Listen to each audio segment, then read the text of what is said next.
আসসালামু আলাইকুম প্রিয় দর্শক, আমরা আমাদের পছন্দের, আমার বিশেষ করে পছন্দের রাজনীতিবিদ রিতা রহমান তাকে পাইছি আজকে। আমরা আসলে রিতা রহমান, আপনাকে আমাদের রিকোয়েস্ট, আমরা আসলে অন্য ব্লেম, যেই একটা আছে না ব্লেম গেম, এই টাইপের না যে একজন রাজনীতিবিদ আর একজন রাজনীতিবিদ যে এরকম গালাগালি দেবে ই করবে, আমরা এটা এই সম্পর্কে আমরা শুনতে চাচ্ছি না। আমরা চাচ্ছি গঠনমূলক আলোচনা, যেটা আসলে আমরা কিছু শিখতে পারবো। আমাদের আপনারা দেখা যাচ্ছে আল্লাহ না করুক মুরব্বী হয়ে গেছেন, একসময় আমাদের পৃথিবী ছেড়ে আমিও চলে যাব, আপনিও চলে যাবেন, সবাই চলে যাবে।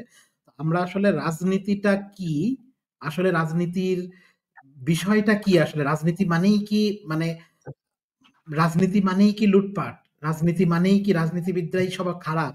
মানে দেখেন, আমি হতাশার সাথে আপনাদেরকে জানাই, আপনাকে একটু আমি না, আমি কারোর পরে আসলে রাগান্বিত না যে ইনার পরে আমি রাগান্বিত বলে এইভাবে আমি ওনাকে দেখাচ্ছি ই করছি।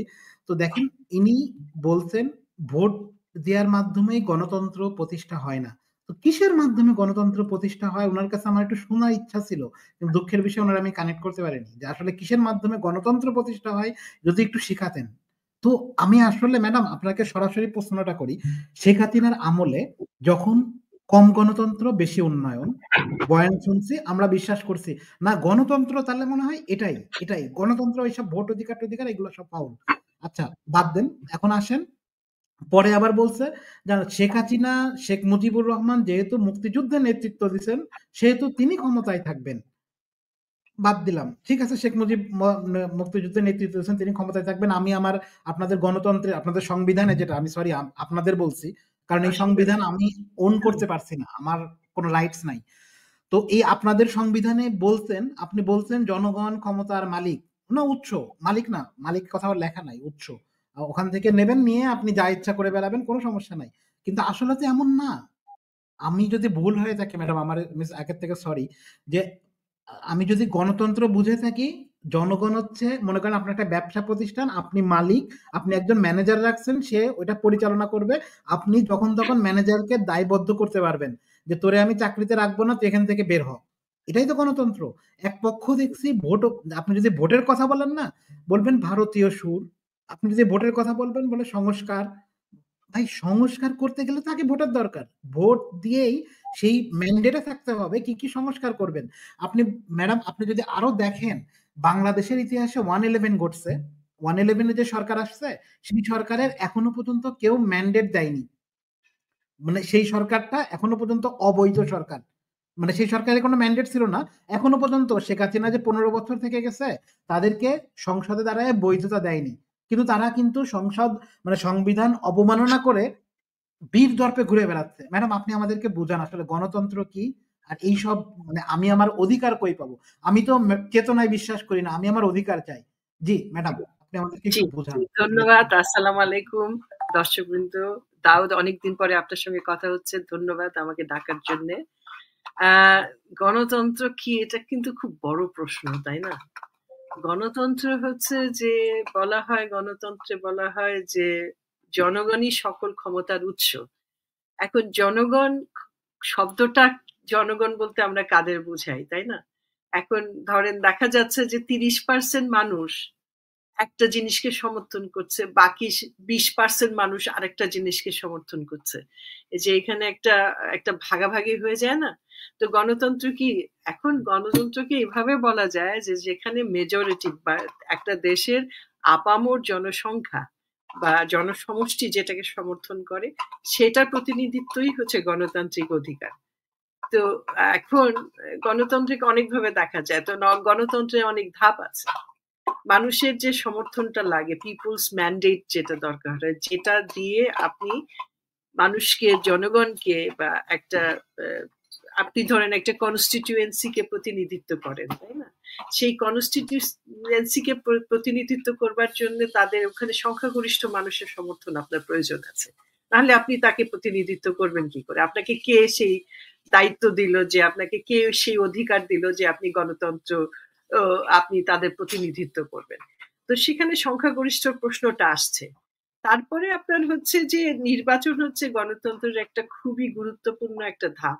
নির্বাচনের মাধ্যমে আপনি সেই অধিকারটা অর্জন করতে পারেন, যে অধিকারটা আপনি সংখ্যাগরিষ্ঠ মানুষের সমর্থনে আপনি যে অধিকারটা অর্জন করবেন সেটাই হচ্ছে নির্বাচিত হওয়া, এবং সেই অধিকারেই আপনি তাদের প্রতিনিধিত্ব করবেন এবং দেশের আপনার সেই অঞ্চল এবং দেশের নানাবিধ, যেমন পার্লামেন্টটা কি, সেখানে আইন আইন তারপরে পলিসি নির্ধারণ করা, এগুলো জিনিসকে সামনে নিয়ে আসা।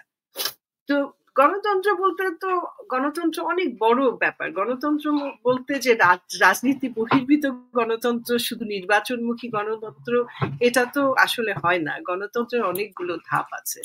আর সংস্কারের প্রশ্নগুলো বলছিলেন যে সংস্কারটা তো একটা ক্রমবর্ধমান একটা একটা একটা ক্রমবর্ধমান একটা পর্যায়ে, বা এটা ধাপে ধাপে সংস্কারগুলো হয় বর্তমান পরিস্থিতির সঙ্গে। রাজনৈতিক অবস্থা পরিবর্তন, আমাদের যেমন দেখেন বাংলাদেশে যেটা হয়েছিল গত 15 বছরে, বাংলাদেশকে একটা স্বৈর শাসন শুধু না, এটা শুধু স্বৈর শাসন ছিল না, একটা সাংঘাতিক একটা বড় একটা, কি বলবো, এটা একটা একটা ষড়যন্ত্র বলবো, ষড়যন্ত্র বলা যায়, একটা ষড়যন্ত্রের অংশ হিসেবে একটা সরকারকে এখানে বাংলাদেশে 15 বছর ধরে যা ইচ্ছা তাই করবার একটা সুযোগ দেওয়া হয়েছে, বা একটা পরিস্থিতি তৈরি করে দেওয়া হয়েছে। আমি কিছুক্ষণ আগে আমি একটা ভিডিও দেখছিলাম আমাদের আয়নাঘরের উপরে, যেখানে ওই বীভৎস কিছু কথাবার্তা শুনে আমার খুব কষ্ট হচ্ছিল, যে যারা 8 বছর ওই আয়নাঘরে আটকে ছিল তারা যে বেঁচে আছে,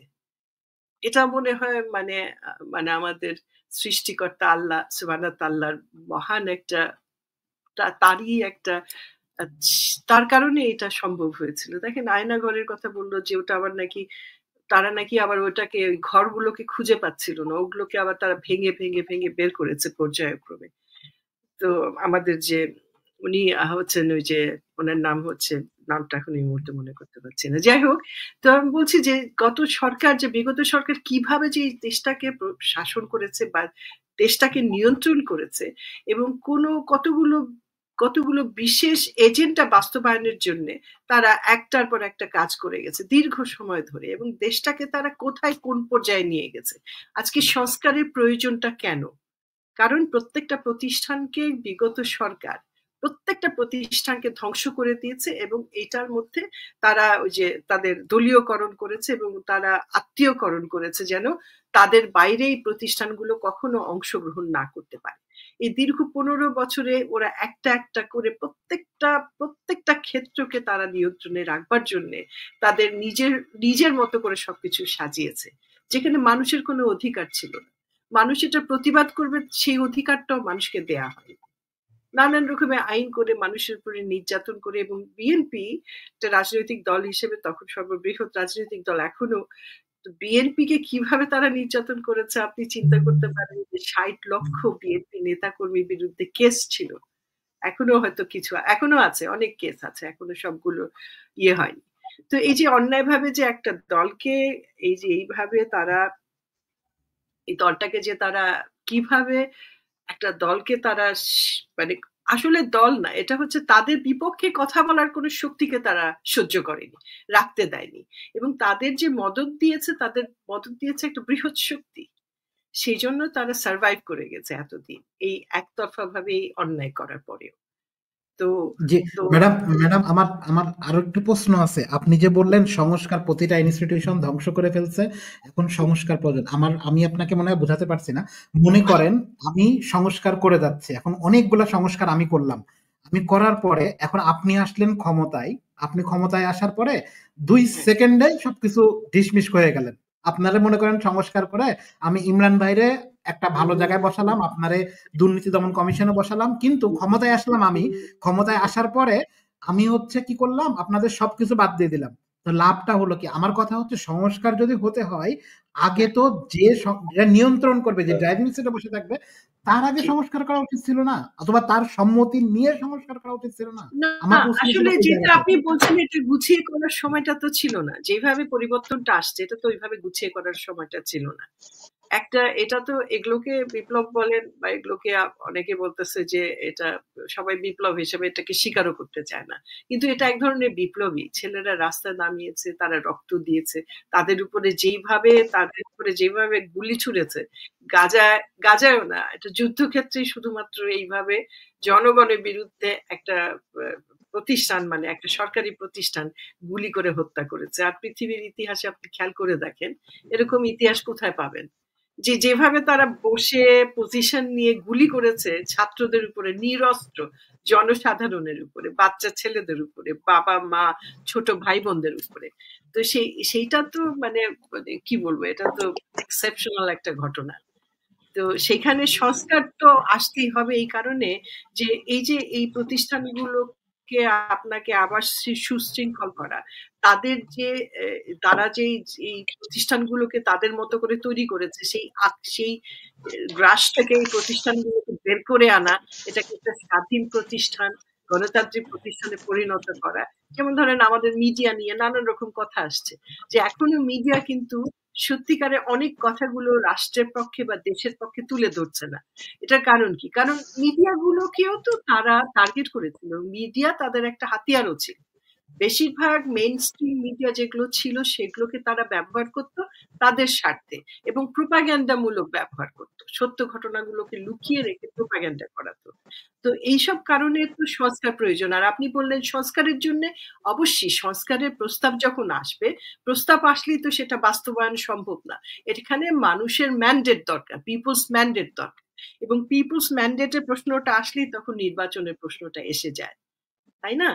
তো সেই অর্থে আপনি সংস্কারকে বাস্তবায়ন করতে হলে আপনার জনগণের প্রতিনিধিত্বকারী, জনগণের কি বলবো, জনগণের ম্যান্ডেটটা আগে নিতে হবে, নিয়ে তারপরে আপনাকে সেই সংস্কারগুলোকে বাস্তবায়ন করতে হবে। তো একটার সঙ্গে একটা কিন্তু কানেক্টেড, কোনোটা কিন্তু না। নির্বাচন যেমন প্রয়োজন, সংস্কারও সেরকম প্রয়োজন, কিন্তু এই যে প্রক্রিয়াটার ধারাটাকে ঠিক করতে হবে। এটা মানে আগে যে প্রক্রিয়া ছিল সেই প্রক্রিয়ার বাইরে যেই করতে হবে, এই কারণে এটা সাংবিধানিক ভাবে সম্ভব না। কারণ হচ্ছে সংবিধান তো এগুলো দুঃখিত, সংবিধান তো এগুলোকে আমাদের এগুলোকে সংবিধান তো মানে এখানে সাংবিধানিক যেসব প্রভিশন গুলো আছে সেই প্রভিশনের মধ্য দিয়ে এই সংস্কারগুলো করা অনেক সময় সম্ভব হবে না। এই কারণে সংবিধানেরও সংস্কারের কথাগুলো আসছে এবং প্রস্তাবও এসছে। তো কোনটা আমাদের জন্য সামঞ্জস্য, এটা নিয়ে কিন্তু এখন একটা জাতীয় ডিবেট তৈরি করা দরকার।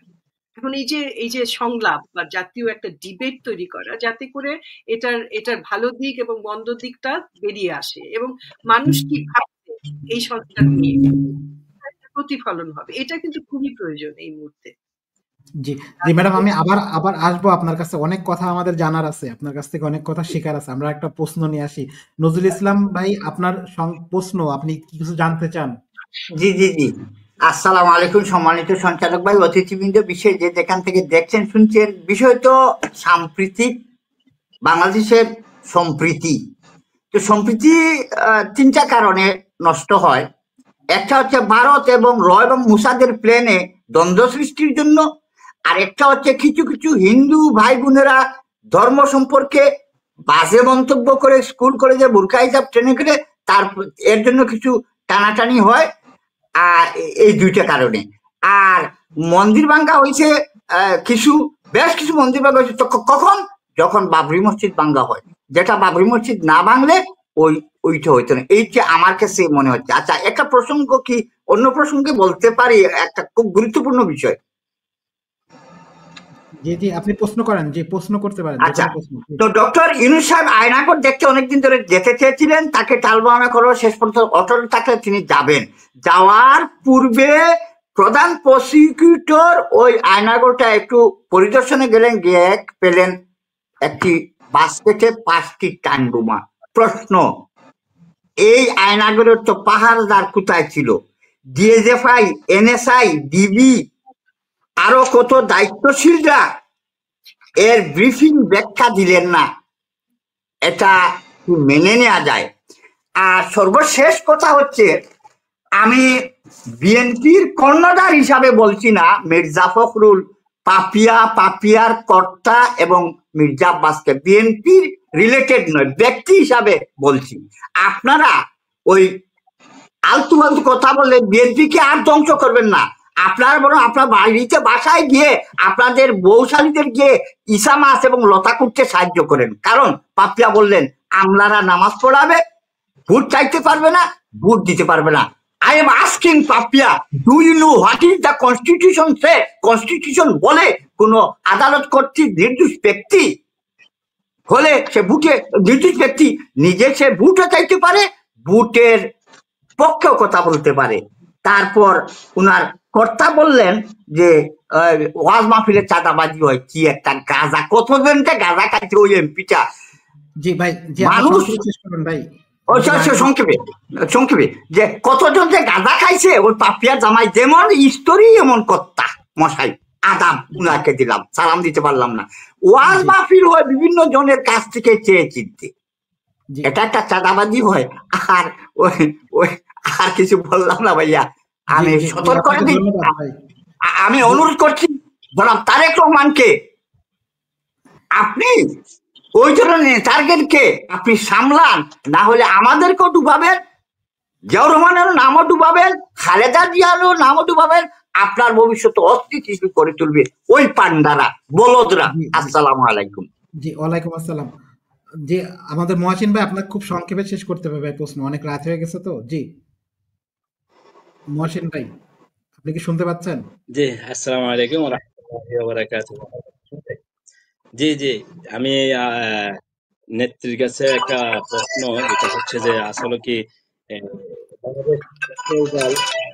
ইসলামী বোধকে বিশ্বাস করে, কিন্তু তাদের নেতৃবৃন্দদের কথাবার্তায় মনে হচ্ছে যে ওনারা আওয়ামী লীগের রূপ ধারণ করেছেন, যেটা আমরা শুনতে পাই। আওয়ামী লীগ বিএনপি ভাই ভাই, যেটা অনলাইন সোশ্যাল মিডিয়াতে যেটা শুনতে পাই, এই পাপিয়া এবং হারুন এবং আপনাদের যারা নেত্রীরা গত আওয়ামী সরকার থেকে ভালো বেশ কিছু টাকা পয়সা খেয়ে বাড়ি ঘর নিয়ে, যারা আজকে দেখতেছি যে বিএনপি 16 বছর নির্যাতিত, জামাত ইসলাম 16 বছর নির্যাতিত এবং স্টিম রোলার খুনি হাসিনা চালিয়েছেন, সেই যে তাদের পক্ষে কথা বলতেছেন। আমার মনে হয় আপনারা কি আসলে রাজনৈতিক ভাবে, আসলে আপনি আমার সাথে কিন্তু বৈষম্য করতেছেন ভাই। না ভাই, প্রতিদিন আমি দেখি আমাকে 1 সেকেন্ড কথা বলার সুযোগ দেন না। না বলেন। না আপনি এখানে আপনি একটা ইউটিউব চ্যানেল চালান, আমরা আসি, আপনাকে ভালোবাসি। এখন আপনি যদি আমাকে কথা বলতে না দেন, আমাদের মনে অনেক দুঃখ। 91 সাল থেকে যখনই আমি ইলেকশন নির্বাচনের সাথে জড়িত, বাংলাদেশে অনেক কিছু আমি দেখেছি। এই জন্য হয়তো মাঝে মধ্যে আসি আপনার কাছে কিছু ক্ষোভ প্রকাশ করার জন্য, দুঃখ প্রকাশ করার জন্য, অন্য কিছু না। নেত্রী, আপনাকে যে প্রশ্নটা আমি করেছিলাম, আসলে কি বিএনপি কি আওয়ামী লীগের রূপ ধারণ করবে আগামীতে ক্ষমতায় আসলে? যে পরিস্থিতি এখন তাদের নেতাদের ভিতরে দেখতেছি, একজন নেতা বক্তৃতা দিচ্ছে আর নিচ থেকে তৃণমূলের কর্মীরা বলছে যে ভুয়া। আসলে কি রাজনীতি চর্চা আপনাদের দলের ভিতরে আছে? আপনি কি মনে করেন এই যে টাকা খেয়ে আওয়ামী লীগ থেকে লক্ষ লক্ষ কোটি কোটি টাকা খেয়ে, বাড়ি খেয়ে, গাড়ি খেয়ে তাদের সাথে ছিলেন এবং সংসদে ছিলেন, সেই সংসদ থেকে বের হয়ে এখন তারা পালিয়ে গেল, এখন তারাই আবার, যারা টাকা খাইছেন তারাই আবার সেই আওয়ামী লীগের গুণগান গাচ্ছেন। এবং একটি কথা বলি দিই, আমি আবার একটি কথা বলি, আমার বাংলাদেশ জামাত ইসলামের আমির সাহেবের একটা কথায় আমার এখনো রাত হলে ঘুমের মধ্যে আমি স্বপ্ন দেখি, যখন বলেছিলেন যে আমি ক্ষমা করে দিয়েছি। আমি তাকে যদি সামনে পাইতাম, আমি যদি একজন জামাতের নেতারও যদি পাইতাম, এই কথাটা প্রশ্ন করতাম, যখন আমার ভাইয়ের চোখটা উপরে নিল, আপনার ভাই তো চোখের উপরে নিলেন, যখন আমার আল্লামা দেলোয়ার হোসেন সাইদি সাহেবকে যখন হত্যা করলো, যখন আলী হাসান মুজাহিদকে হত্যা করলো, আমাদের হাজার হাজার নেতা কর্মী আমরা ঘরে ছিলাম না, বাইরে ছিলাম। 2012 সাল থেকে আমি দ্বীপ থেকে চট্টগ্রামে এসে বাসা বাড়ি করতে থাকতে হয়েছে, আমার মতো একজন সাধারণ কর্মী, একজন সমর্থক। আরেকদিন আপনার কথা আমরা শুনবো, আপনার কথাগুলো শুনবো। জি ধন্যবাদ। আমি নেত্রীর কাছে যে প্রশ্নটা করছিলাম, আসলে কি আপনাদের বিএনপির ভিতরে রাজনৈতিক চর্চা আছে কিনা? জি ধন্যবাদ। জি ভাই, মহসিন ভাই ধন্যবাদ আপনাকে। আমরা অন্য আরেকদিন আপনার কথা শুনবো, আমরা ইনশাল্লাহ, আপনি দেখতে থাকেন, আমরা অন্যদিন আপনার কথা শুনবো। আমরা ইমরান ভাই আপনার কাছে যাব, আপনার কাছে যাওয়ার আগে আপনাদের একটা রিপোর্ট দেখাই দিই।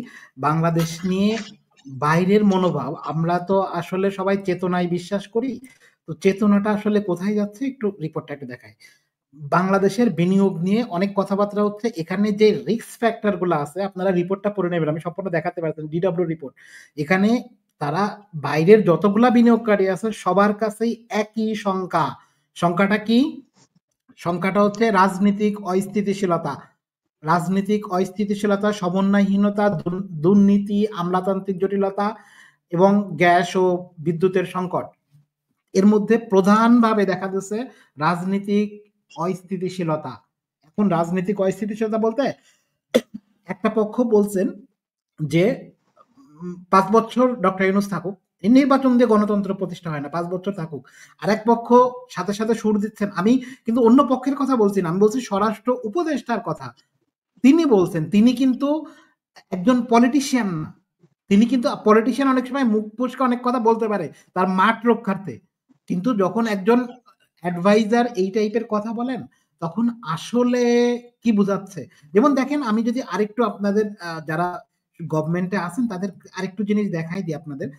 ডক্টর ইউনূস বলছেন ডিসেম্বরের মধ্যেই ইলেকশন দেওয়ার জন্য, কারণ ডক্টর ইউনূস জানেন যে বাইরের ইনভেস্টমেন্ট যে অবস্থায় থেমে আছে এটাকে রান করতে গেলে একটা স্থায়ী সরকারের দরকার।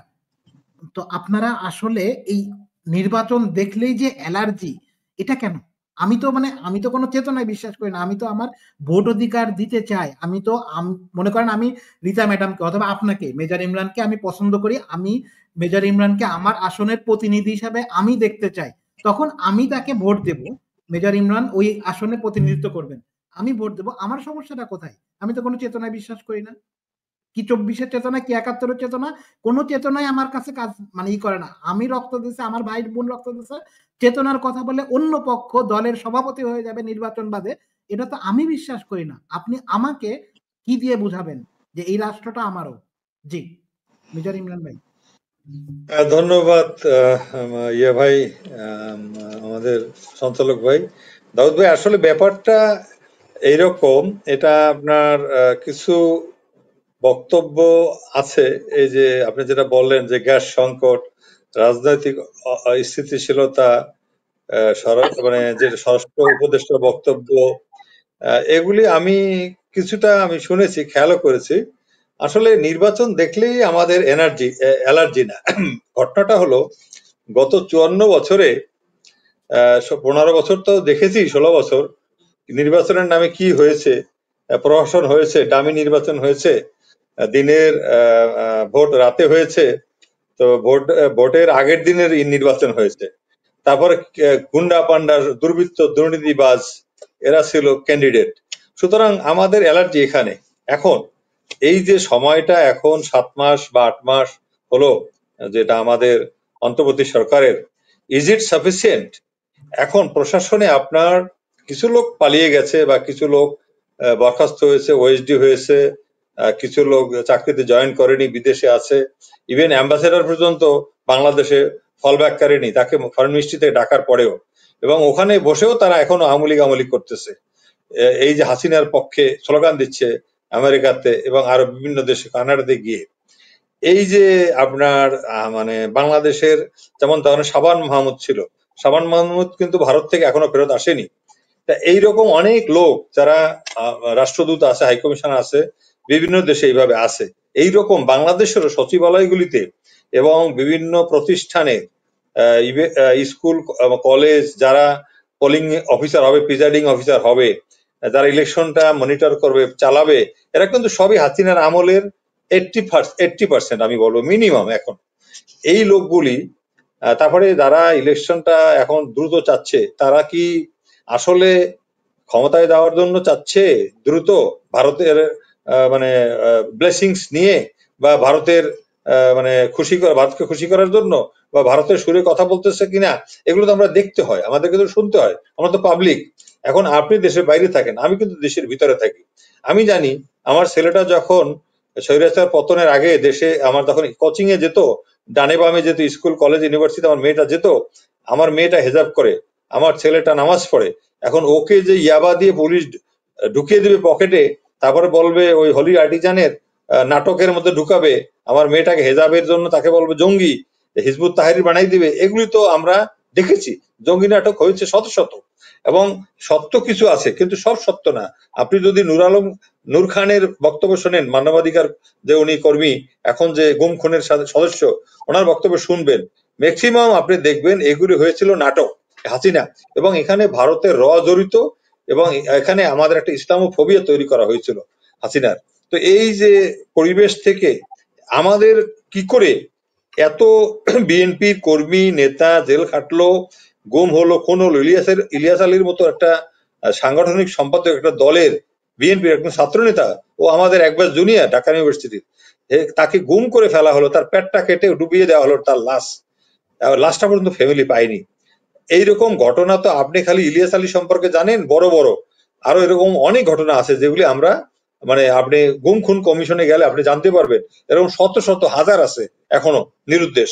তো এই অবস্থায় যখন বিএনপি মির্জা ফখরুল বা মির্জা আব্বাস বা আপনার যে ওনার নাম হলো রিজভী আহমেদ বা আরো যারা ওই সুরে কথা বলে, যেই সুরে কথা বলতেও আওয়ামী লীগ, যেই সুরে কথা বলার কথা কি বলে ওটারে আমাদের ভারত, একই সুরে যখন কথা বলে সালাউদ্দিন আহমেদ, অ্যাডভোকেট ফজলুর রহমান, তখন তো ভাই আমরা একটা অস্বস্তি বোধ করি, আমরা অনিশ্চয়তা বোধ করি, আমাদের সন্দেহ হয়, আমরা এই অ্যাপ্রিহেন্ড করি দেয়ার ইজ সামথিং রং।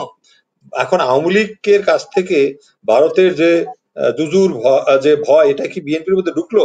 তাহলে এখানে কি ঘোষটা কি এখন, যে ভারতের যে ঘোষ, যে দিল্লির যে আধিপত্যবাদ, সেটা কি এখন বিএনপির মধ্যে ঢুকে গেল?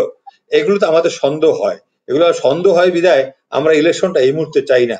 কারণ আমরা জানি আওয়ামী লীগ এত চুপচাপ আছে, আওয়ামী লীগের 1 লক্ষ নেতা কর্মী অত ভারতে বা দেশের বিভিন্ন দেশে আছে, কিন্তু কয়েক লক্ষ কিন্তু এখনো বাংলাদেশে আওয়ামী লীগের নেতা কর্মী, ব্যবসায়ী, আমলা, সামরিক বেসামরিক সব জায়গায় আছে, এবং এরা কিন্তু উৎপতে বসে আছে, এবং তারা অনেকে ফিরে আসবে এরকমও তারা মনে করে। এখনো তারা ফেসবুকে অ্যাক্টিভ হয়েছে, আমরা দেখতে পাচ্ছি। আপনি যেটা বলছেন আমাদের যে অ্যালার্জিটা, ভাই অ্যালার্জিটা এমনি না, এই জন্য অ্যালার্জি যে ডক্টর ইউনূসকে আরেকটু সুযোগ দেওয়া হোক, আরেকটু সময় নেক, আরেকটু শুদ্ধ করুক, একটু যেগুলো দুষ্ট লোক আছে, কালার্ড লোক আছে, আপনি জানেন আজকেও মফিদুর রহমান, সে ছিল আওয়ামী লীগের আমলের একজন, তাকে সচিব কোথায় আবার দেওয়া হয়েছে আবার এই সরকারে। তা এইরকম যদি স্বরাষ্ট্র উপদেষ্টা যেটা বলেছে, ওখানে আমি নিজে স্লোগান শুনেছি, আমরা 5 বছরের জন্য চাই, জনগণ বলতেছে, রিক্সা দিয়ে যাচ্ছে বলতেছে, ঈদের ছুটিতে গেছে মা বোনেরা, ওনারা আসছে ট্রেনে এত সুন্দরভাবে, এত বাঁচে, ওনারা এত স্যাটিসফাইড, চাঁদাবাজি নাই, কিচ্ছু নাই, হয়রানি নাই, ওনারা কিন্তু বলেছে আমরা 5 বছর চাই, ডক্টর ইউনূসকে আরো চাই আমরা। জি ইমরান ভাই একই শুরু হয়ে গেল না? আমি মানে বোঝার জন্য বলছি, শেখ হাসিনার সময়ে একটা পক্ষ বলতো যে শেখ হাসিনা যেহেতু এই অঞ্চলের ব্যালেন্স করছে, জঙ্গিবাদ এইসব সবকিছুর ব্যালেন্স করছে, ভারতের সাথে চায়নার সাথে নিয়ে উন্নয়ন করছে এবং ব্যালেন্স করছে, তো শেখ হাসিনা থাকুক, নির্বাচন দিয়ে কি হবে, থাকুক। ওকে ভাই, দাউদ ভাই শেখ হাসিনার সময়টা আপনাকে একটু জাজ করতে হবে, প্রেক্ষাপটটা। ওইটা যারা বলতো, যারা শেখ হাসিনার কাছ থেকে মাখন মানে বাটার জেলি মানে ব্রেড বাটার খেত, আর এখন যারা বলতেছে, আমি বলতেছি একজন যাত্রী, একজন মা, একজন খালা, আমার একটা মেয়ের বয়সী বা আমার একটা বোনের বয়সী, সে ইয়ার থেকে নামছে, ট্রেন থেকে নামছে, তাকে সাংবাদিক তাৎক্ষণিকভাবে জিজ্ঞেস করতেছে হাউ ওয়াজ দ্য ঈদ, আপনার কেমন লাগছে আপা, কিরকম, এরকম আমরা এরকম সারা জীবন উনি থাকুক এরকম বলে। মানুষের শোনেন, এটা হলো মানুষের, সাধারণ মানুষের আবেগ। সাধারণ মানুষ সবসময় বঞ্চিত, সাধারণ মানুষ হালুয়া রুটি খায় না, সাধারণ মানুষ কিন্তু নিজে রুটি রোজগার করে খায়, কিন্তু তারা একটু নিরাপত্তা চায়। আমার ছেলেটা যখন বাইরে যেত কোচিং, আমি কিন্তু নিরাপদ ছিলাম না, এখন আমরা কিন্তু স্ট্রেস ফ্রি। ডক্টর ইউনূসের আন্ডারে দেখেন আপনি অধীনে এই 7 মাসে আমাদের কি পরিমাণ, এই যে আজকে যে একটা গেট টুগেদার হলো গাজা, মার্চ ফর গাজা, আপনি লক্ষ লক্ষ মানুষ আসছে, এটা কিন্তু একমাত্র 5ই জুলাই দেখা গেছে, আর ওই 5ই আগস্ট আর এখন দেখা গেল।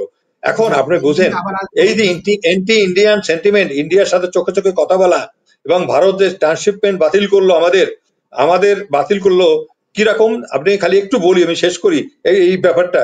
এই দেখেন, ট্রান্সশিপমেন্টের মাধ্যমে আমাদের দিল্লি হয়ে আমাদের মালামালগুলি বিভিন্ন দেশে যেত, 36টা কান্ট্রিতে বা এরকম একটা, তো কয়েক হাজার কোটি টাকা আমাদের নাকি প্রবলেম হচ্ছে এখন শিপমেন্টে।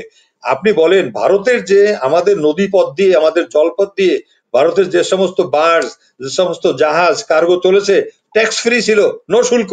আপনি জানেন আমাদের রাস্তার উপর দিয়ে ভারতের যে সমস্ত গাড়ি গিয়েছে পশ্চিম আসাম, মিজোরাম, ত্রিপুরায়, সেগুলি কোনো ট্যাক্স দিত না। আমাদের গাড়ি না, আমরা চেক করার ক্ষমতা নাই, অথচ আমরা কিন্তু ভারতের দিল্লিতে আমরা কিন্তু শিপমেন্ট চার্জ দিতাম, আমরা কিন্তু লেবার ফি দিতাম, সবই দিতাম। তো এখন আপনি মনে করেন আমরা কি ভালো অবস্থায় নাই? ভারতের লোকজন পালিয়ে গেছে, তারা নিরাপত্তা বোধ করে নাই।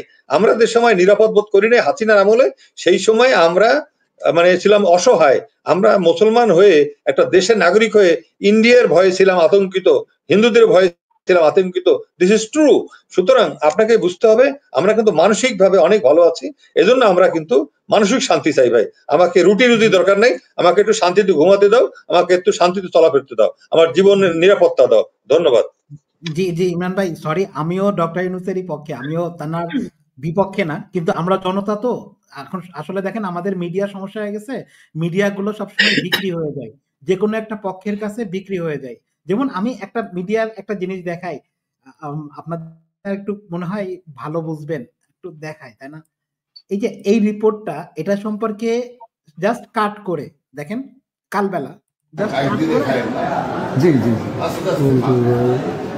একদিনে দৌড়ে দৌড় দিয়ে তাহলে চিন্তা পাবো। যে এখানে কাট করে উনি বলছে আস্তে আস্তে খান, এটা জোরে জোরে দৌড় দিয়েন না, তাহলে চিত হয়ে পড়বেন। এটা বলছেন কে? বিএনপির একজন উচ্চ পর্যায়ের নেতা। তো আসলে আসলে আমি বিএনপি নিয়ে প্রশ্ন করছি না। দেখেন, আপনারা যে গণতন্ত্রের কথা বলছেন না, আমরা ওই গণতন্ত্রেতে বিশ্বাস করি না। আমরা গণতন্ত্র কেমন জানেন? আমি মনে করেন রীতা ম্যাডামের দল করি, আমি রীতা ম্যাডামের সব থেকে কড়া সমালোচনা করব, যাতে রীতা ম্যাডামকে অন্য কেউ আক্রমণ না করতে পারে। এটাই হচ্ছে অন্য আর একটা বৈশিষ্ট্য। এটা টপ লেভেল ডেমোক্রেসি। এটা একটু অনেকে আবার চিন্তা করে যে না আমরা দালাল হয়ে গেছি, এ হয়ে গেছি, আসলে এমন না, এটা হচ্ছে ভিন্ন। ম্যাডাম, রীতা ম্যাডাম আপনার কাছে আসবো, যে ম্যাডাম আমরা আসলে একটু হতাশার সাথে জানাচ্ছি আমাদের প্রিয় দল বিএনপি, যারা তারেক রহমান এখন নেতৃত্ব দিচ্ছেন, যেটার পিছনে ছিল জিয়াউর রহমান, খালেদা জিয়া। তো আমাদের আসলে পছন্দের দল, আপনি বিশ্বাস করেন আমরা পছন্দ করি, কিন্তু সমস্যা হচ্ছে বিএনপিতে কোনো তরুণ নেতৃত্ব আসছে না, কোনো মেধা আমরা যেরকম চাইছিলাম। আপনার নেতৃত্বেই মনে করেন আপনি টপ লেভেলে আছেন, আপনার পিছনে থাকবে আরো, মনে করেন বাংলাদেশে, আমরা তো বাংলাদেশে নাই, বাংলাদেশে ইমরান ভাইয়ের ছেলে, ইমরান ভাইয়ের মেয়ে, ইমরান ভাইয়ের ভাইয়ের ছেলে, এরা যারা পলিটিক্স করে, তারা কিন্তু স্টুডেন্ট পলিটিক্সকে আমি সমর্থন করছি না। যারা পলিটিক্সে আসছে নতুন করে, আপনার কাছ থেকে কাজ শিখবে। পলিটিক্সটা আজকে যে বয়ান মারলাম, কালকে যে এমপিতে দাঁড়াই গেলাম, এটা পলিটিক্স না। পলিটিক্সের শিখার অনেক কিছু আছে। তো এটা যে একদিনে যেই নেতৃত্ব চলে যাচ্ছে, দেখেন কোটার জন্য আন্দোলন করলো, মনে করেন যে বিসিএস ক্যাডার হবে, পড়াশোনা করছে, ভাষা তত্ত্ব নিয়ে পড়াশোনা করে, সে মিনিস্টার হয়ে গেছে, মিনিস্টার পদমর্যাদায়। এখন মনে করেন ইমরান ভাই 35 বছর পর্যন্ত কাজ করছে ওই মন্ত্রণালয়ে, এখন ওই মন্ত্রণালয়ে যে আমার মতো একটা ছাগল যে ওই মন্ত্রণালয়ে বসাইতেছে, আমি কি কাজ করতে পারবো? এটা কি ডেমোক্রেসি? আর আপনার দল নিয়ে যেটা আমার প্রশ্ন ছিল, আপনার দলে কেন সংস্কার হচ্ছে না? সমস্যাটা কোথায়? আপনারা কি ভয় পান? ঠিক আছে দাউদ, এটা আপনি আগেও এটা নিয়ে আমরা আলোচনা করেছি। আপনি এটা আসলে এটা একটা অবশ্যই, কারণ আমাদের নেতৃত্ব তো আছেই, নেতৃত্বের সঙ্গে সঙ্গে নতুন নেতৃত্বকে জায়গা করে দিতে হবে, তাদের সামনে নিয়ে আসতে হবে, এটা একটা প্রক্রিয়া। তো এখন বাংলাদেশে গত 15 বছরই কোনো সুষ্ঠু প্রক্রিয়া কাজ করতে পারে নাই, কারণ উপর থেকে অনেক কিছু আমাদের উপরে জোর করে চাপিয়ে দেওয়া হয়েছে, দেশে থেকে আমরা কথা বলতে পারি, তাই না? তো বিএনপি কে গত 15 বছরে, এবং এই যে বিএনপিতে বেগম জিয়াকে যেভাবে তারা নাজেহাল করেছে, তাকে যেভাবে কষ্ট দিয়েছে, জেল জুলুম কোনোটাই তো বাদ রাখেনি। তার তো শারীরিকভাবে উনি অসুস্থ হয়ে গেছেন। তো তারপরে তারেক রহমান সাহেব এসছেন নেতৃত্বে, এগুলো তারপরে আসার পরে তো উনি একটা সুষ্ঠু পরিবেশে রাজনীতি করবার সুযোগটা পায়নি। এখন বিএনপি কে সবাই সন্দেহ করছে।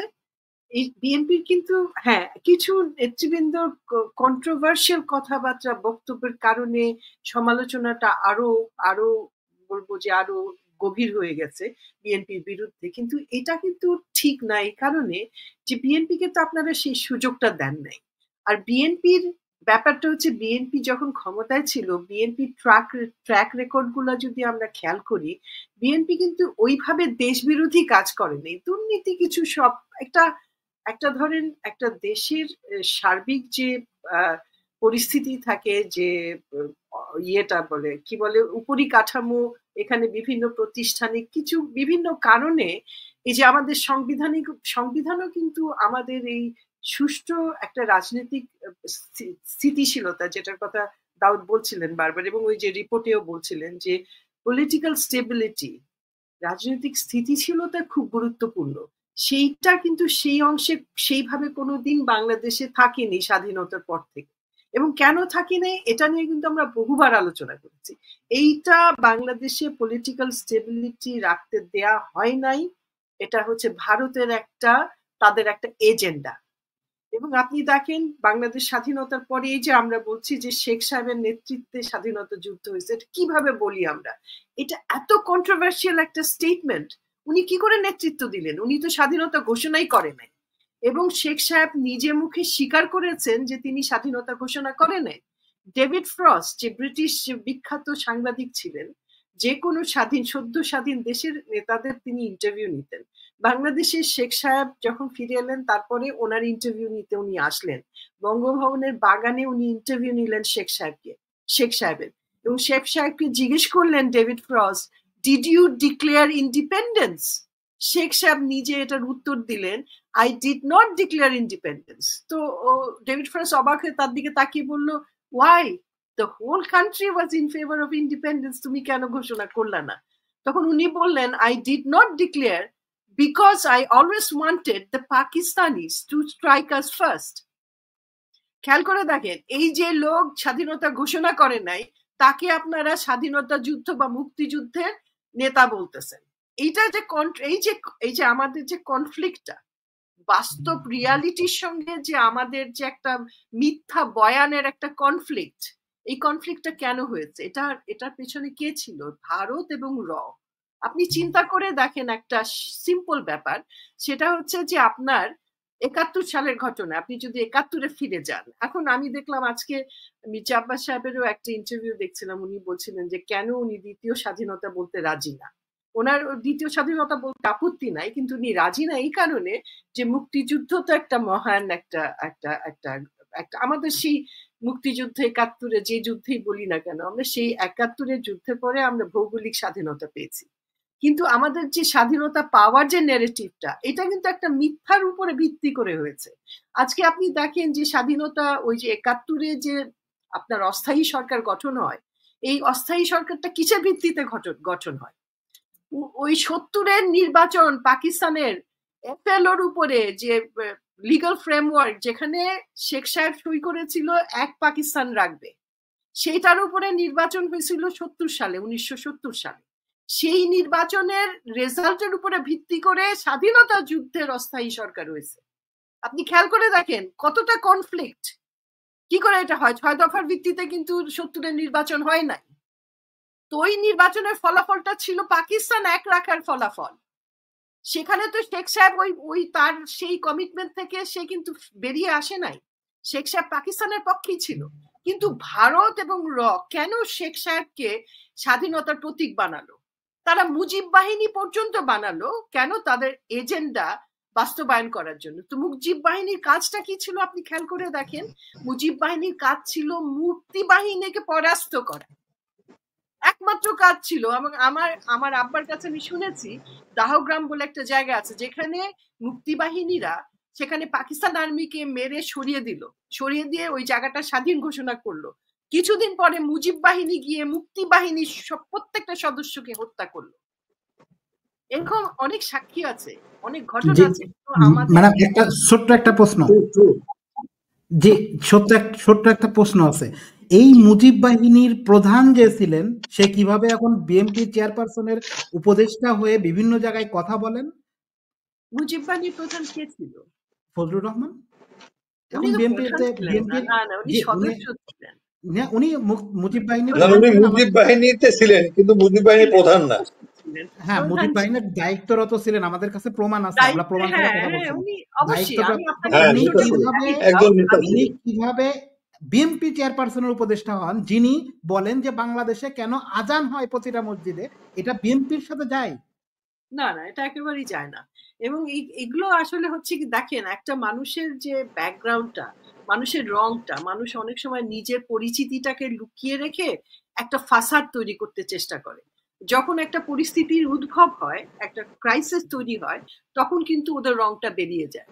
রনি সাহেবের রংটা দেখেন, রনি সাহেব কিভাবে আওয়ামী লীগ সরকার শেখ হাসিনার সমালোচনা করতো, হঠাৎ করে উনি দেখেন এই 24-এ এসে সে তার রং বদলে গেল, তার আসল চেহারাটা বেরিয়ে এলো। কেন? তার উপরে চাপ আছে। এই ফজলুর রহমান সাহেবের উপরে ওরকম কোনো চাপ আছে যে উনি ওনার আসল ব্যাপারটা বা উনি কোনো একটা বিপদে পড়ে আজকে এই স্ট্যান্ডটা নিয়েছে, আপনি মনে করবেন না যে এটা স্বাভাবিকভাবে নিয়েছে, তার উপরে কোনো চাপ আছে।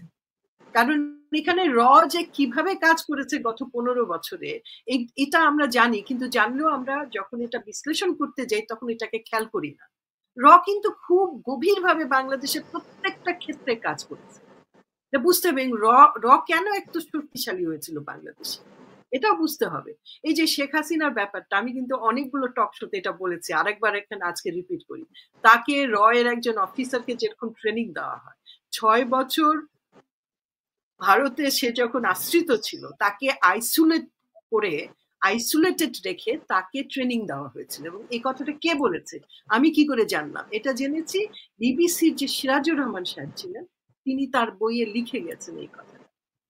তাকে একজন অফিসারের ট্রেনিং যেরকম দেওয়া হয়, শেখ হাসিনাকে সেইভাবে ট্রেন করে বাংলাদেশের সরকারে বসানো হয়েছিল। তার মানে শেখ হাসিনা কি ছিল? শেখ হাসিনা ভারত এবং রয়ের পারপাস সার্ভ করার জন্য বাংলাদেশের প্রধানমন্ত্রী হয়েছিল। সে তো বাংলাদেশের প্রধানমন্ত্রী ছিল না, সে ভারতের ছিল। এবং আজকে সেই কারণেই সে ভারতে ফিরে গেছে। আজকে সে যদি ফিরে না যেত, বাংলাদেশে থাকতো, ভারতের প্রত্যেকটা জিনিস বেরিয়ে যেত। তাদের তারা যে এই ষড়যন্ত্র করেছে, কিভাবে গুপ্তভাবে সে ঘটনাগুলো ঘটিয়েছে, শেখ হাসিনা উপস্থিত থাকলে এগুলো সব বেরিয়ে যেত বলেই ভারত তাকে আশ্রয় দিয়েছে, আবার আশ্রয় দিয়েছে তাকে, তাদের লোককে তারা ফিরিয়ে নিয়েছে দেশে। আওয়ামী লীগাররা বিভিন্ন জায়গায় গিয়ে করছে কেন? কারণ তাদের কাছে টাকা আছে এবং তারা কমিটেড, কারণ তাদের হয়তো টাকা পয়সা এখনো দেয়া হচ্ছে। নিউ ইয়র্কে আমি কিছুদিন আগে দেখলাম ডাইভার্সিটি প্লাজায় কতজন হবে, 12 জন হবে, দাঁড়িয়ে তারা বলতেছে আওয়ামী লীগ দেখলেই হত্যা করা হচ্ছে, মসজিদ পোড়ানো হচ্ছে, মসজিদ ভাঙা হচ্ছে। আমি তো বাংলাদেশে 3.5 মাস থেকে আসলাম, কোনো মসজিদ আমি ভাঙতে দেখি নাই, আমি কোনো হিন্দুদের উপরে অত্যাচার হতে দেখি নাই। আমি বরং দেখেছি জামাত শিবিরের লোকরা, ছাত্র দল, বিএনপির কর্মীরা এই হিন্দুদের পাহারা দিয়েছে, তাদের উপরে যেন কেউ আক্রমণ না করে। এই যে ঘটনাগুলো, এগুলো কেউ তুলে ধরছে না, এগুলো তুলে ধরতে হবে। বাস্তবতাটা কি? মিথ্যাচার করছে ভারত, কারণ ভারতের একটা ডিফিট হয়েছে। শুনেন, এক সময় আপনার মনে আছে ভিয়েতনামে যখন আমেরিকান আর্মিদের পরাজয় হয়, তখন আমেরিকার কিন্তু সাংঘাতিক একটা নৈতিক অবক্ষয় ঘটেছিল। তো যখন শেখ সাহেবের মৃত্যু হয়েছিল, ভারত ওই সময়টা কিন্তু ভারত ইন্ডিয়ান বা ইন্দিরা গান্ধী সরকার স্ট্যান্ড করতে পারে নাই। ইন্দিরা গান্ধীর কিরকম ফল হয়েছিল আপনি জানেন, জেলে পর্যন্ত গেছিল। কিন্তু ওই যে একটা মোরাল, নৈতিক যে অবক্ষয়টা, এটা খেয়াল করতে হবে। তো এই এখনো শেখ হাসিনা বা ভারতের ওই নৈতিক অবক্ষয় হয়েছে, যার জন্য ভারতীয় স্পন্সর যেসব, এই গোয়েন্দা বিভাগ স্পন্সর যেসব প্রতিষ্ঠানগুলো আছে, ইউটিউব চ্যানেলগুলো আছে, সেখানে দেখবেন বাংলাদেশ বিএনপি, জামাত এবং ডক্টর ইউনূস কিভাবে তারা প্রোপাগান্ডা করছে তাদের বিরুদ্ধে। কেন করছে? এখন বিএনপি কে বুঝতে হবে যে অনেকেই বলছে বিএনপির মধ্যে গণতন্ত্র নাই। তো শুনেন, রাজনৈতিক দলগুলো তো একটা বিএনপি কে তো মানে সুস্থির ভাবে বিকশিত হবার সুযোগটা দেওয়া হচ্ছে না। এখনো তারেক রহমান সাহেব বাইরে বেগম জিয়া নেতৃত্ব দিতে পারছেন না। এখন নানান রকম সংকট, টানাপোড়েন আছে, নেতাদের কর্মীদের মধ্যে অভিলাষ আছে। তারপরে দেখেন এই 15 বছরে মানুষের কিন্তু নৈতিক একটা অবক্ষয় হয়েছে, মানুষ কিন্তু তাদের নৈতিকতা ধরে রাখতে পারছে না। বিএনপির নেতাকর্মী অনেকেই দেখা যাচ্ছে, যেমন ধরেন 3000-এর উপরে কিন্তু বহিষ্কার হয়েছে অলরেডি বিএনপির নেতাকর্মীরা, তাই না?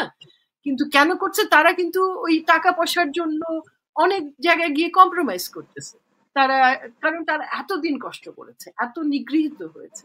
তো সেই জন্য যে একটা মূল যে একটা নিয়ন্ত্রণ দলের মধ্যে, সেটা কিন্তু দরকার। আমি কিছুদিন আগে একজনের সঙ্গে কথা বলছি, খুব সুন্দর কথা বলেছে জানেন, বলি এটা, সেটা হচ্ছে ইতালিয়া একটা বলছে যে গণতন্ত্র নয়, একটা শক্তিশালী রাষ্ট্র প্রতিষ্ঠান হচ্ছে মূল লক্ষ্য আমাদের। কারণ শক্তিশালী রাষ্ট্র না হলে গণতন্ত্র থাকবে না। এই যে আমাদের গণতন্ত্র কেন বারবার এইভাবে বারবার হুমড়ি খেয়ে পড়ে যাচ্ছে, এটা কারণ হচ্ছে ভারত ইন্টারফেয়ার করতেছে। কারণ ভারতের একটা বড় স্বার্থ বাংলাদেশে। এই যে সেভেন সিস্টারটা তো তাদের একটা বিরাট ব্যাপার। এখন ডক্টর ইউনূসকে তারা গালাগালি করছে, যাতা করছে। এই ট্রান্সশিপমেন্টের কথা বলছিলেন ইমরান ভাই, তো ওইটা বাতিল করে দিল কেন? তারা যেভাবে হোক প্রতিশোধ নিতে চায়, এই সরকার যেন কোনোভাবেই সফল না হয় তার জন্য। তো এখন আমাদের কাজটা কি? বিএনপি কিন্তু তারেক রহমান সাহেবও বিভিন্ন ভাবে বলেছেন, এবং আমি শুনেছি যে ডক্টর ইউনূস একটা আলোচনার প্রস্তাবের কথা আলোচনা করছেন, যে বিএনপির তারেক রহমান এবং বেগম জিয়ার সঙ্গে উনি বসতেও চান। তো এই যে আমাদের জাতীয় ঐক্যটা কিন্তু ধরে রাখতে হবে, কারণ আমাদের যে প্রতিপক্ষ বা আমাদের যারা বিরোধিতা করছে, বিরোধী শক্তি, তারা কিন্তু অত্যন্ত শক্তিশালী, এটা বুঝতে হবে। এবং এই শক্তিশালী একটা প্রতিপক্ষকে আমরা কিভাবে এখন পর্যন্ত ম্যানেজ করতেছি বা আমরা তাদের দূরে রেখে এখনো সামনে এগিয়ে যাচ্ছি, এটা শুধুমাত্র সম্ভব হয়েছে ডক্টর ইউনূসের মতন একজন ব্যক্তি যার এত পজিটিভ এবং স্ট্রং একটা ইমেজ আছে, একটা ব্যক্তি মানুষ হিসেবে, একজন অর্থনীতিবিদ হিসেবে তার যে ইমেজ এবং যে স্ট্রং একটা পজিটিভ যে একটা আছে, যে কি বলবো, স্টেক আছে, এইটার কারণে কিন্তু সারা বিশ্ব ডক্টর ইউনূসের ডাকে সাড়া দিচ্ছে। এটা কিন্তু আজকে আমাদের বিএনপিও যদি ক্ষমতায় থাকতো, এটা এইভাবে সম্ভব হতো না। এবং ভারত যত শক্তিশালী, সেই শক্তির বিরুদ্ধে দাঁড়ানো একটা পলিটিক্যাল গভর্নমেন্টের এখনো সম্ভব হবে না। এখন আমাদের জাতীয় ঐক্যর মাধ্যমে, তবে নির্বাচন অবশ্যই দরকার। পলিটিক্যাল স্টেবিলিটির কথা বলছে, এটা ভারত আরো উস্কে দিচ্ছে বেশি করে, যে পলিটিক্যাল স্টেবিলিটির কথা বলো, নির্বাচনের কথা বলো, এটা ভারতের কিন্তু এজেন্ডা। এখনকার বাংলাদেশের রাজনৈতিক পরিস্থিতিতে ভারত এই এজেন্ডাটা বারবার কার্যকারী করতে চেষ্টা করছে। এটা কিন্তু দাওয়াত আমাদের খেয়াল করতে হবে। এটা কিন্তু আসলে ভারত পুশ করছে যে বলো যে তোমাদের পলিটিক্যাল, তাহলে যদি স্টেবিলিটি না থাকতো তাহলে এতগুলো কমিটমেন্ট আমরা পেলাম কি করে? এই 4 দিন, গত 4 দিন যে আপনার ইনভেস্টমেন্ট সামিটটা হলো, সেখানে এতগুলো কমিটমেন্ট আমরা পেয়েছি, দেখেছেন? কতগুলো টাকার, মানে বাংলাদেশের চেহারাই তো বদলে যাবে যদি এই কমিটমেন্ট গুলো বাস্তবায়ন হয়। যে ইনভেস্টরদের কমিটমেন্ট, প্রত্যেকটা দেশ তারা আগ্রহ প্রকাশ করছে বাংলাদেশে। কেন করছে? তারা দেখছে যে বাংলাদেশে একটা ডাইনামিজম তৈরি হচ্ছে, যেটা ভারতে নাই এখন। এই যে আপনি দেখেন, এই যে ট্যারিফ যেটা আমেরিকা বাংলাদেশের উপরে 37%, এটা 3 মাসের জন্য একটা সিম্পল একটা চিঠি ডক্টর ইউনূস ট্রাম্পকে পাঠিয়েছে ব্যক্তিগতভাবে। সেই চিঠিটার ভিত্তিতে 3 মাসের জন্য স্থগিত করেছে এবং বলেছে আলোচনার মাধ্যমে এটা তারা সলিউশন করবে। ম্যাডাম, ওইটা কি কোনো প্রমাণ আছে আপনার কাছে? না, চিঠিটা ওটা তো সারা পৃথিবীতেই শুধু চায়না বাদে সবার জন্য ট্যারিফ তুলে দিয়েছে আপাতত। তুলে দেয়নি তো, তুলে দেয়নি। শুধু চায়না বাদে বাকি সবার কাছেই আপাতত স্থগিত করা হয়েছে, কারণ এটার মধ্যে স্থগিত করা হয়েছে কারণ ওই চিঠিটা কিন্তু আমরা দিয়েছি। বিষয়টা হচ্ছে আমরা ডক্টর ইউনূসের এগেইনস্টে না, ডক্টর ইউনূস স্যারকে আমরা সবথেকে বেশি পছন্দের। আমি দাউদ এখানে একটু ক্লিয়ার করতে চাই ভাইয়া, আমি বলতে চাই না যে ব্যক্তি ডক্টর ইউনূসের কার্যক্রম সমস্তগুলো সঠিক, এটা আমি বলতে চাই না। তারও অনেক ভুল হচ্ছে, যে লোকজন নির্বাচন করা, কোথায় কাকে দিচ্ছে, এই যে ছেলেগুলোকে অপ্রাপ্ত, মানে বাচ্চা ছেলে, ওরা তো, ওদের তো অভিজ্ঞতা নেই, তাদের নিয়ে গিয়ে এত বড় একটা পদে দেওয়া, এটা তো একটা ভালো বিবেচনা হয় নাই। এটা আমি আপনার সাথে একশো। বরং তাদের জন্য একটা কমিশন করে দিত, তাদের একটা অনেক রকমের ভূমিকা পালনের একটা সুযোগ করে দিতে পারতো। তা না করে 2 জন বা 3 জনকে নিয়ে যে মন্ত্রী স্ট্যাটাসে দিয়ে দিল, এগুলো ঠিক হয় নাই। কিন্তু তার অর্থ এই না যে ডক্টর ইউনূস আনফিট। হ্যাঁ, তিনি এমন একটা পরিস্থিতির মধ্যে পড়ে গেছিলেন, উনি তো তৈরি ছিলেন না, উনি তো ভাবেনি, মানে 5-6 দিন আগেও ভাবে নাই যে তাকে এইভাবে একটা দায়িত্ব নিতে হবে। আর সে এমন একটা পরিস্থিতিতে আসছে যখন এখানে একটা কনফ্লিক্ট তৈরি করার চেষ্টা করা হয়েছে না। এখানে একজন রাষ্ট্রপতি আছে, যেটা শেখ হাসিনার একদম, যাকে পা ধরে কদম বুঝি করতো এই রাষ্ট্রপতি শেখ হাসিনাকে, সেই রাষ্ট্রপতি এখনো আছে। তারপরে একজন আর্মি প্রধান আছে, যিনি শেখ হাসিনার আত্মীয় বলা হয়। তো এই যে একটা কনফ্লিক্ট, একটা পরিস্থিতির মধ্যে ডক্টর ইউনূস পড়ে, তার তো একেবারে প্রথম দিন থেকে সবকিছু নিয়ন্ত্রণে আনবার কথা না।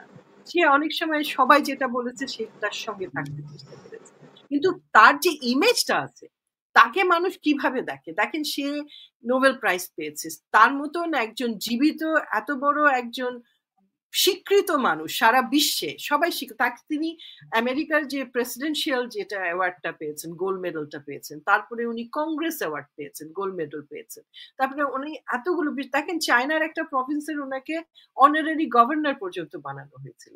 তো এগুলো খেয়াল করতে হবে যে এরকম একটা জীবিত একটা লেজেন্ড আমাদের সামনে আছে।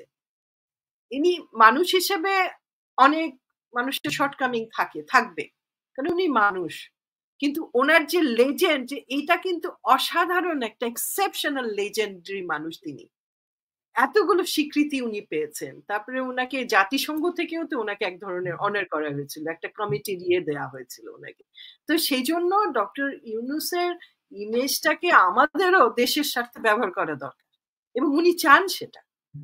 তো ওনাকে সেই সুযোগ দিতে হবে। আমার মনে হয় সবগুলো রাজনৈতিক দলের সঙ্গে ডক্টর ইউনূসের বসা দরকার, একটা সমাধান বের করতে হবে এখানে, কারণ এত সহজ না। বাংলাদেশে যে পরিস্থিতি এখন আছে এবং ভারত যেভাবে আমাদের সাথে মারমুখী একটা অবস্থান নিয়েছে, তারা বাংলাদেশকে কিভাবে ধ্বংস করবে, কিভাবে ভেঙে ফেলবে, এই মারমুখীটা মুখোমুখি করার জন্য জাতীয় ঐক্য, ডক্টর ইউনূসকে রেখে সবাই মিলে যার যার অবস্থান থেকে একটা সুরাহা বের করতে হবে, এবং জনগণের ম্যান্ডেটও দরকার আছে, নির্বাচনও দরকার আছে।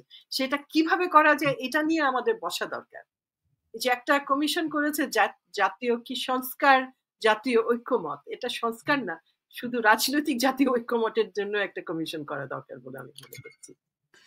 জি ম্যাডাম, আপনার কাছে শেষ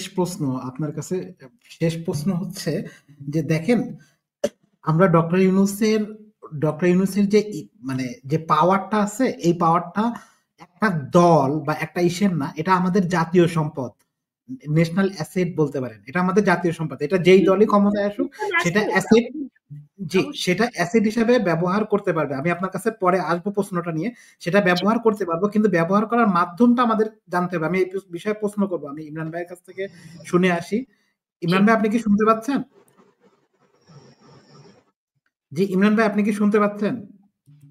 হ্যাঁ ভাই, শুনতে পাচ্ছি।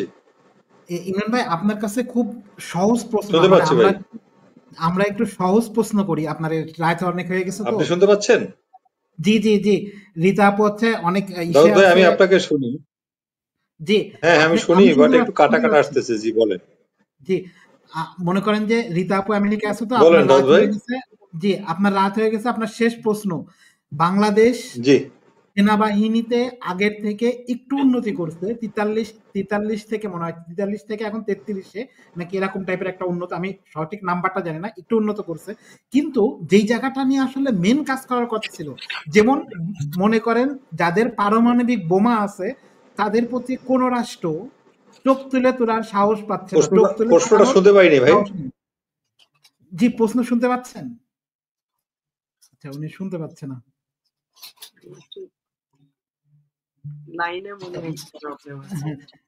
জি, আমি তাহলে রীতা আপু আপনার কাছ থেকে শেষ প্রশ্নটা করে আসি যে দেখেন, ডক্টর ইউনূস তো আমাদের অ্যাসেট, বাংলাদেশের প্রতিটা এসের অ্যাসেট। তো এমন ভাবে ম্যানেজ করা যেত না যে রাজনৈতিক দলের সাথে ওনাকে প্রতিপক্ষ না বানায়। আমরা দেখতে পাচ্ছি, যেটা আমরা দেখছি, আমাদের দৃষ্টিভঙ্গি ভুল হতে পারে, সরি, আমরা নন পলিটিক্যাল, তো আমাদের দৃষ্টিভঙ্গি মনে হচ্ছে কিছু মানুষ তাকে ব্যবহার করে নতুন দল খুলে নতুন ভাবে খাওয়া দাওয়ার একটা পরিকল্পনা করছে।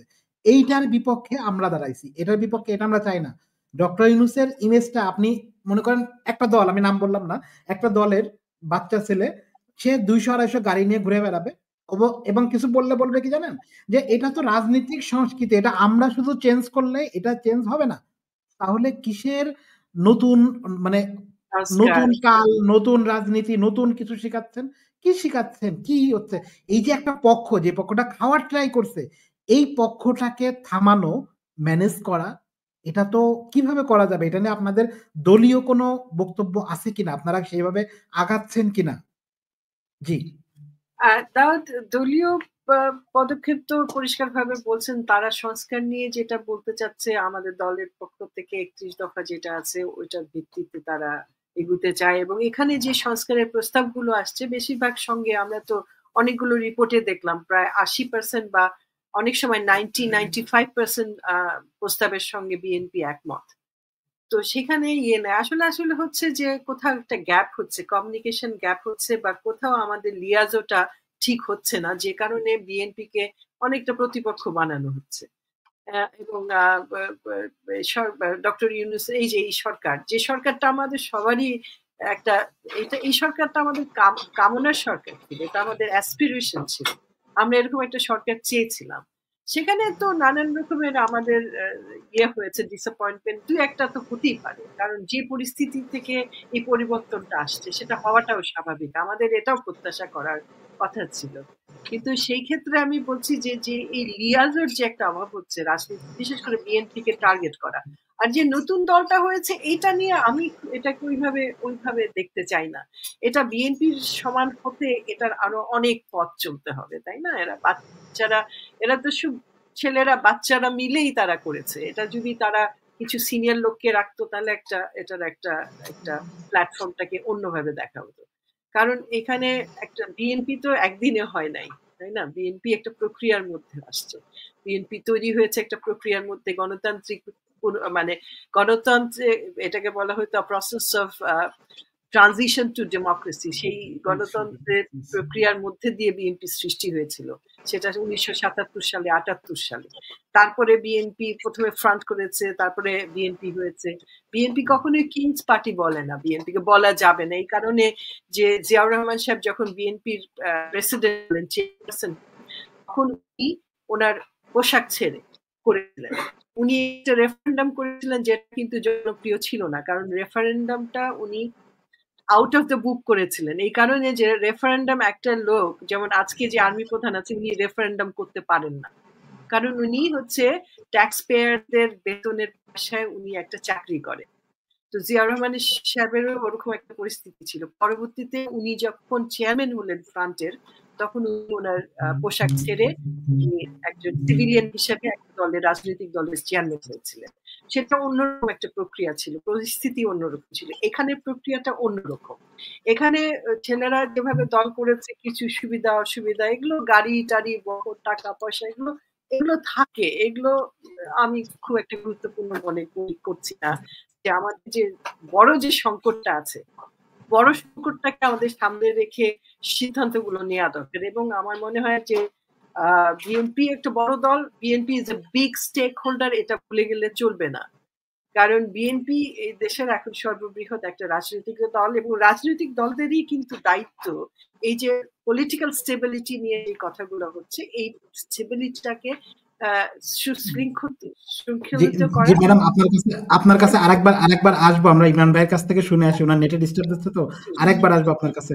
জি ইমরান ভাই, আপনি কি শুনতে পাচ্ছেন এখন ক্লিয়ার?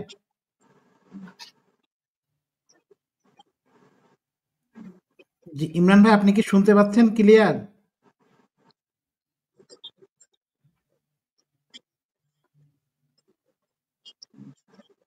আচ্ছা, উনি মনে হয়, ইমরান ভাই শোনা যাচ্ছে না ইমরান ভাইরে। ওনার বোধহয় ইন্টারনেটে একটু সমস্যা হ্যাঁ, হচ্ছে। ইন্টারনেটের সমস্যা হয়েছে ইমরান ভাই। আমারও হতে পারে মাঝে মাঝে। জি ম্যাডাম, আপনার শেষ প্রশ্ন। জি জি জি, আমরা এখন 2 মিনিটে শেষ করে দেবো। ম্যাডাম, আপনার দলের নিয়ে অনেক অভিযোগ, মানে মিডিয়া প্রোপাগান্ডা বলেন, মিডিয়া ট্রায়াল বলেন, এরকম একটা আছে। তো এইটার জন্য আপনার মানে অনুরোধ, কোনো রিকোয়েস্ট করতে চান কিনা আপনার দলের নেতাকর্মীর প্রতি? না, আমি বলতে চাই যে দেখেন, একটা বিএনপি একটা ত্যাগী দল, বলতেই হবে। গত 15-16 বছর বিএনপি ওয়াজ টার্গেটেড লাইক এনিথিং। জামাতের আগেও বিএনপি, জামাতরা হয়তো বেশি নির্যাতিত হয়েছে, বিএনপিও কম হয় নাই। সুতরাং এই দলে কিছু বিশৃঙ্খলতা হয়েছে, হবেই। কারণ একটা মানুষ হঠাৎ করে বন্দী অবস্থা থেকে স্বাধীনতা পেলে মানুষ লিমিটটা হারিয়ে ফেলে, তাই না? তাদের সেন্স অফ লিমিটটা অনেক সময় হারিয়ে যায়। তো কিছু কাজ হচ্ছে, যতটা হচ্ছে তার থেকে প্রচারটা বেশি হচ্ছে। কেন? কারণ বিএনপি এখনো রাজনৈতিকভাবে একটা টার্গেট। যারা একটা বাংলাদেশে একটা প্যাট্রিয়টিক ফোর্স যেন ক্ষমতায় না আসে, যারা এই কাজগুলো করতেছে, তাদের জন্য বিএনপি এখনো একটা টার্গেট।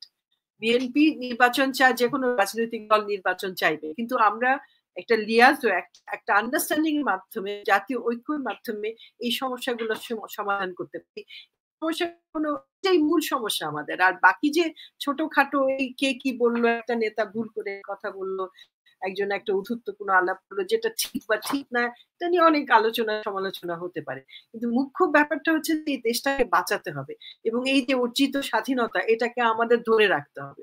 যে কোনো মূল্যে, এবং এটা ধরে রাখার জন্য আমাদের রাজনৈতিক দলদেরও কিছুটা স্যাক্রিফাইসও করতে হতে পারে। তাদের দরকার হলে দেশের সাথে আমরা এগিয়ে যাব এবং দেশটাকে আমরা যেন একটা রাজনৈতিক একটা সুশৃঙ্খল, যেটা আমি বলছিলাম যে ইতালিয়ান যে বলেছেন যে একটা শক্তিশালী রাষ্ট্র প্রতিষ্ঠা করবার লক্ষ্যে, যেখানে একবার যখন আপনার রাষ্ট্র যখন শক্তিশালী হবে তখন গণতন্ত্র শক্তিশালী হবে স্বাভাবিকভাবে, কারণ একটার সাথে একটা ইন্টারকানেক্টেড, কোনোটাই কিন্তু বিক্ষিপ্ত না। নির্বাচন তো করতেই হবে, কারণ নির্বাচিত সরকার ছাড়া পলিটিক্যাল স্টেবিলিটি বা প্রক্রিয়াটা কাজ করে না। তো রাজনৈতিক প্রক্রিয়াকে বহমান রাখার জন্য, কন্টিনিউ করবার জন্য আপনার নির্বাচন দিতেই হবে।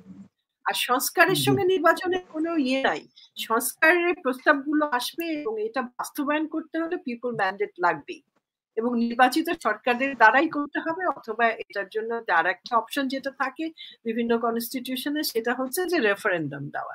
তো আর ডক্টর ইউনূসের প্রয়োজন আছে এই সময়টায় আরেকটু স্থিতিশীলতা দিয়ে এসে অর্থনৈতিক, দেখেন অর্থনৈতিক ভাবে বাংলাদেশ কিভাবে ম্যানেজ করে ফেলেছে সবকিছু।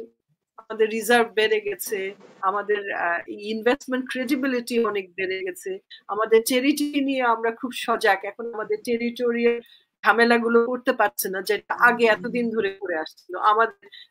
আমাদের এরিয়ার ভেতরে ঢুকে এনক্রচ করে ভারতীয় সেনাবাহিনী অনেক কিছু করতো, এমনকি তারা দুষ্কর্ম পর্যন্ত করতো, একটা সমাজে গিয়ে মেয়েদের সাথে তারা নানান রকমের অপকর্ম করতে চেষ্টা করতো।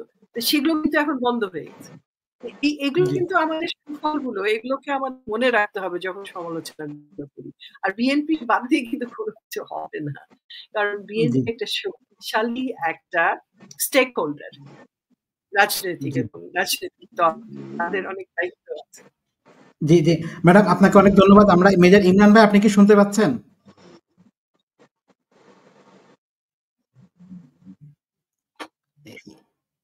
হ্যাঁ ভাই, শুনতে পাচ্ছি। আচ্ছা, আপনার শেষ বক্তব্য, আপনার কাছে কোনো প্রশ্ন? আপনি শুনতে পাচ্ছেন আমাকে? হ্যাঁ শুনতে পাচ্ছি। আপনার কি শেষ বক্তব্য? জি ইমরান ভাই, আপনার শেষ বক্তব্য যদি কোনো কিছু বলতে চান। আমার শেষ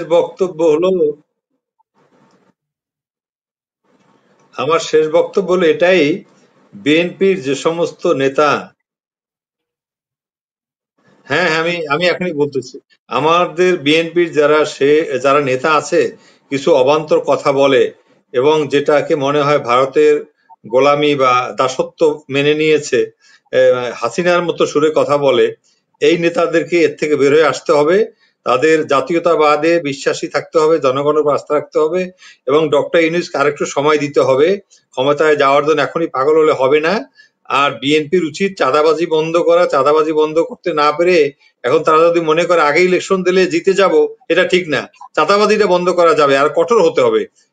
তাহলেই আমাদের মনে হয় বিএনপির এখনো বাংলাদেশে যে বেই যে ভিত্তি, এটা কোনো দলের নাই, এবং বিএনপির গ্রহণযোগ্যতা সাধারণ মানুষের কাছে অনেক বেশি। এটা জিয়াউর রহমানের জন্য, এটা তারেক খালেদা জিয়ার জন্য, কিন্তু এটা এখন তারেক জিয়াকেও তো বাংলাদেশে আসতে হবে। এখন তার বিরুদ্ধে মামলা নাই, কিচ্ছু নাই। He should come back to Bangladesh and come and do the politics. আমাদের মনে হয় এখন মানুষ সন্দেহ মনে করতেছে যে তারেক রহমান ইংল্যান্ডে আছে, আবার খালেদা জিয়াকে নিয়ে গেছে, তাহলে কি তারা আর আসবে না ফেরত?